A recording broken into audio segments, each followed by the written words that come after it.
Memang itulah show sangat bertabur bintang karena memang kita hari ini merayakan Hari Musik Nasional yang ke-8 dan untuk itu membicarakan masalah-masalah musik di Indonesia diantaranya adalah pembajakan. Di sini kita sudah ada beberapa narasumber pemirsa. Yang pertama adalah Pak Rahayu Kertawiguna yang merupakan produser dari Naga Suara. Kemudian tidak asing lagi di sini ada Mbak Titi DJ penyanyi dan juga Pongki Barata penyanyi juga dan juga Denny Sakri yang merupakan pengamat musik selama ini. Bisa nyanyi juga. Nah mungkin mulai dari hari atau merayakan Hari Musik Nasional ini, apa sih yang sebetulnya kita bisa fokuskan di perayaan yang ke-8 ini, Pak Rahayu? Iya, khususnya kita sebagai bangsa Indonesia sudah sepatutnya menyadari bahwa pembajakan yang masih merajalela di tanah air kita harus segera dituntaskan. Karena ini menjadi satu PR dari tahun ke tahun yang sepertinya tidak pernah selesai dan seolah-olah tidak pernah bisa dituntaskan. Selama ini Pak Rahayu sudah istilahnya berusaha memberantas sejak tahun 2005 kan ya? Iya betul. Sejauh ini usaha pemberantasan pembajakan ini sudah sampai mana Pak? Ya dari mulai menangkap sampai ngikut masuk ke pabrik, sampai ke polis lain, sampai ya istilahnya sampai ke pengadilan pun saya sudah ikutin. Tapi kalau misalnya kita melihat trennya dari tahun ke tahun itu pembajakan semakin meningkat. Sebetulnya apa sih tantangan dalam memberantas pembajakan di Indonesia? Sebenarnya tantangannya adalah diri sendiri, ya di mana kita masih peduli atau tidak masalah pembajakan yang kelihatannya memang selalu menjadi momok bagi industri musik di Indonesia. Sepertinya itu kayaknya sulit gitu diberantas. Padahal sebenarnya kalau diri kita mengiyakan akan kita berantas dan kita akan lawan, saya rasa nggak ada yang sulit. Nggak ada yang sulit? Ya. Oke, kalau misalnya Mbak Titi dan Mas Pongki nih sebagai penyanyi dan musisi ya, pernahkah karya Anda berdua itu dibajak? Ketemulah di Glodok lah atau di mana? Pernah. Waktu itu kalau nggak salah saya sampai harus menjadi saksi gitu, jadi harus ke kantor polisi untuk menjalani apa namanya BAP gitu. Dan prosesnya itu ternyata juga sebagai saksi aja bisa berjam-jam gitu. Jadi tanya karyanya apa, judulnya sebetulnya apa sih pas apa yang Mbak Titi rasakan ketika Mbak Titi lihat, aduh ini bukan aslinya gitu. Apa yang Mbak Titi rasakan sebagai seorang musisi? Ya merasa dirampas haknya. Ya kan, karena pasti kita menciptakan lagu atau menyanyikannya atau memainkan musiknya pasti dengan dengan sepenuh hati, dengan kreativitas yang pasti usaha ke arah sana tuh nggak gitu ya. tidak gampang gitu kan, sulit gitu. Nah, ternyata tiba-tiba ada pihak yang dengan senaknya menjual tanpa kita izin, tanpa membayar gitu. Jadi rasanya ya patah hati. Kalau Mas Pongki sendiri? Ya sebenarnya kita balik lagi ke akarnya bahwa sebenarnya kan musik ini, industri musik ini ada karena ada yang namanya lagu. Nah lagu ini menghasilkan income buat si pencipta lagu. Sebenarnya ini dasarnya. Setelah ada pencipta lagu, ada lagu, maka terjadilah industri musik. Di situ ada produser, arranger, label, semua, toko kaset, toko CD, semua gitu karena ada lagu ini. Nah yang diambil itu justru yang paling mendasar ini loh. Bayangin sebuah bangunan yang paling bawah kita ambil nih pelan-pelan, keropos. Ya udah nggak heran lagi kalau sampai ada musisi sekarang bikin statement di media, dia bilang saya udah males bikin lagu, habis nggak ada hasilnya juga, dibajak pula gitu.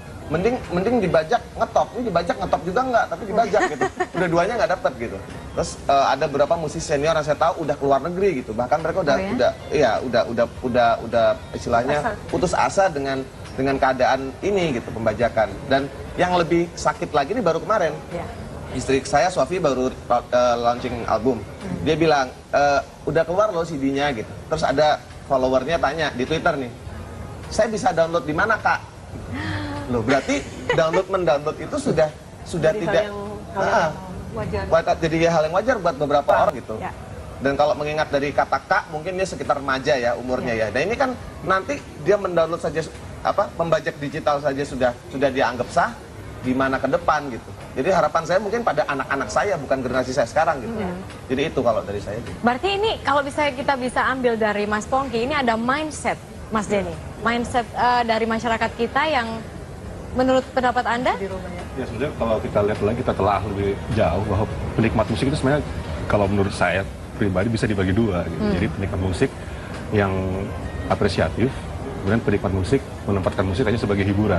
Oke. Nah, inilah yang paling banyak sebenarnya secara populasi ya. Mereka mendengarkan musik, ya mereka bahkan nggak tahu judulnya apa, gitu, judul siapa, nggak peduli. Yang penting gue terhibur gitu.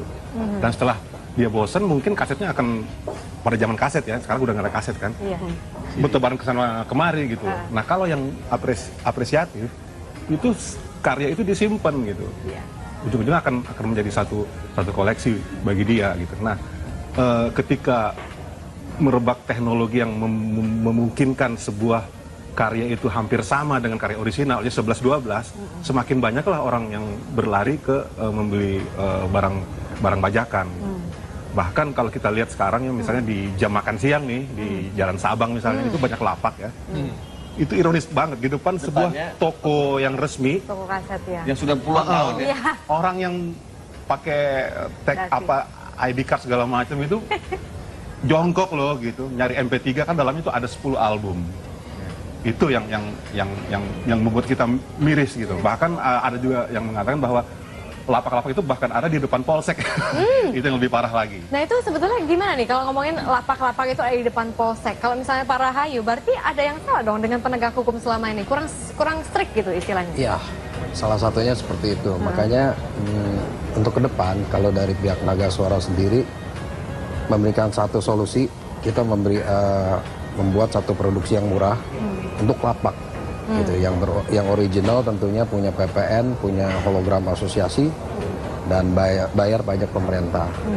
Nah ini yang akan kita perjuangkan. Kita akan membuat satu toko di Glodok di tempat pembajak tersebut.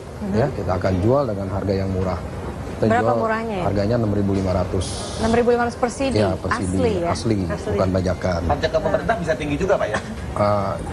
Bisa diatur, dalam arti kita bisa taruh pajak yang 1.000 perak. Jadi istilahnya harga dari CD original dengan CD bajakan itu bersaing gitu ya? Nah, kita harapkan nanti, tapi kita nggak jual ke agen ya, khusus untuk toko-toko ya, toko-toko lapak-lapak. Toko lapak. Ini lapak itu mencari kita nantinya tentunya. Oke. Itu Kalau bukannya misalnya ke pembajak lagi, tapi ke yang punya hak tersebut. Oke. Kalau misalnya Mbak Titi sama Mas Pongki selama ini sebagai musisi, bagaimana sih membantu istilahnya memerangi juga piracy di kalangan masyarakat pecinta musik? Kalau saya terus terang nyaris menyerah ya, tapi selalu kalau mengeluarkan album atau baru saja merilis album atau sebuah karya, ya saya selalu pasti menghimbau.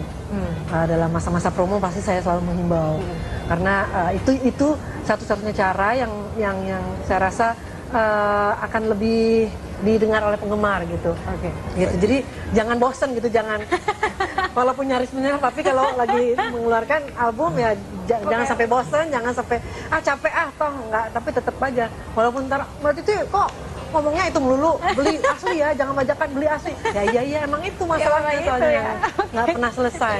Tapi sebelum kita mendengar pendapat dari Mas Pongki, kita harus break sejenak pemirsa, tapi jangan kemana-mana. Sebentar lagi kita juga masih akan meneruskan perbincangan tentang perbajakan musik di Indonesia.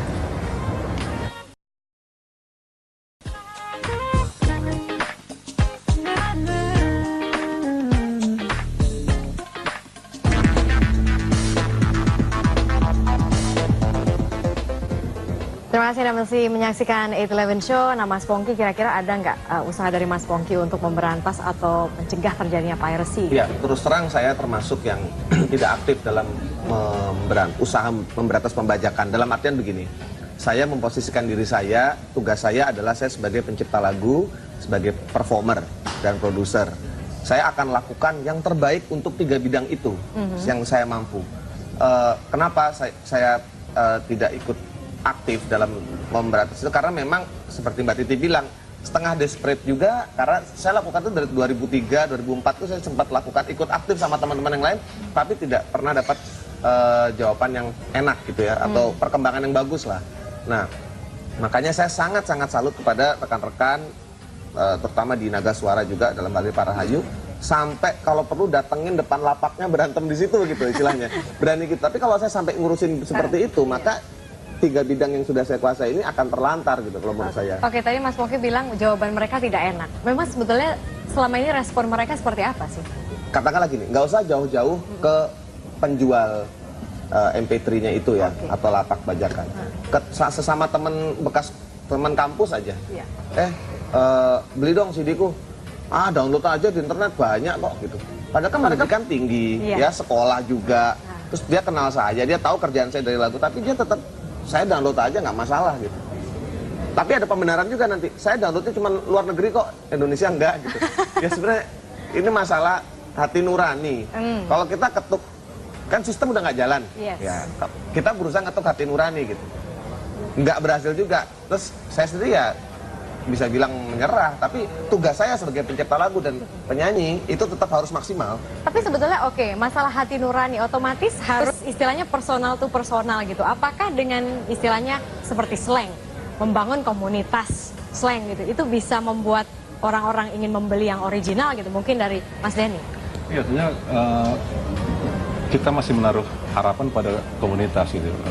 Misalnya juga komunitas anak-anak indie itu biasanya mereka tuh beli langsung produk yang dihasilkan oleh musisi indie itu sendiri gitu, karena alasannya mereka tuh harus ngelihat liner notes-nya, kemudian sleeve-nya, packaging-nya, karena memang ininya memang lain sih, orientasinya lain gitu dibanding dengan masyarakat kebanyakan yang mungkin gua hanya pengen dihibur dengan lagu aja gitu.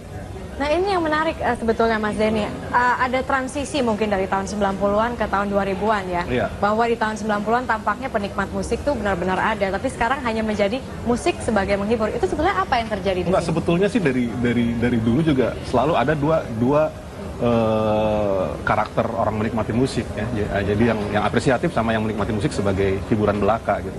Nah tapi ketika zaman semakin maju gitu dengan teknologi yang artinya bisa memburn segala macam CD-CD itu yang membuat orang menjadi lebih malas gitu. Jadi kayak misalnya saya nge-review sebuah album misalnya di blog saya, itu kadang-kadang paling malas ada komentar, Mas sekalian aja dong dimasukin link ininya biar bisa share orang.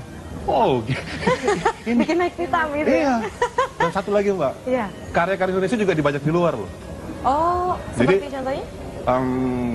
Ada beberapa karya, misalnya ada band 70-an namanya Arista Birao dari Surabaya, dibajak oleh perusahaan rekaman Shadows di Jerman. Kemudian Guru Gipsy juga dibajak di Jerman. Kemudian Rusia juga itu adalah negara yang paling banyak membajak karya-karya pemusik Indonesia gitu, terutama untuk jenis-jenis musik seperti progressive rock. Jadi kalau kita browse di internet itu banyak banget. Jadi album, katakan waktu saya lihat ada album band yang namanya Monte Cristo, tapi di bawahnya ada huruf yang kebalik-balik gitu, kayak huruf Rusia gitu loh.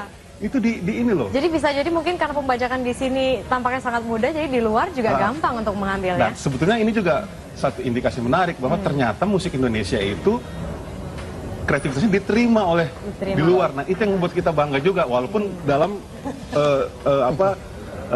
skala yang negatif gitu. Iya, oke. Baik, ini kita juga tadi ada Twitter yang masuk, mungkin ada beberapa pertanyaan dari pemirsa atau beberapa komentar dari pemirsa. Nah ini, dari SisNS. Yang pasti para penyelenggara negara nggak punya kepedulian apalagi keperpihakan terhadap musik Indonesia. Kemudian ada lagi dari Mujahid Tatang.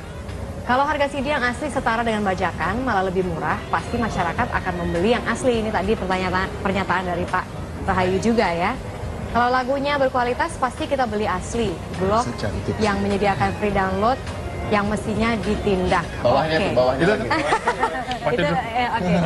Jangan sampai dibajak maksudnya. Nah itu dia tadi, menarik sekali tadi pernyataan dari Mas SisNS yang mengatakan berarti negara tidak berpihak terhadap musik Indonesia.